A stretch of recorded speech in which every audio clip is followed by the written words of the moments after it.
અમદાવાદમાં મકરબામાં કેન્ટીનમાં તોડફોડ બાદ આગ લગાડવાના કેસમાં નવો વળાંક આવ્યો છે.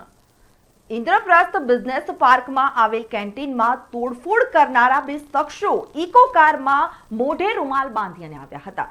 સીસીટીવીમાં જોઈ શકાય છે કે બે બુકાનીધારી શખ્સો કેન્ટીનમાં ઘૂસી તોડફોડ કરી રહ્યા છે અને જે બાદ આગ લગાડી દીધી હતી.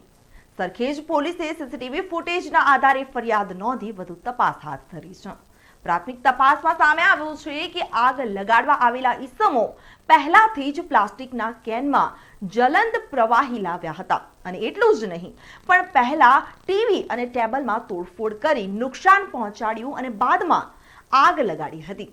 ત્યારે હાલ પોલીસે અલગ અલગ થિયરી આધારે શખ્સોને ઓળખી ઝડપી લેવા ચક્રો ગતિમાન કર્યા છે.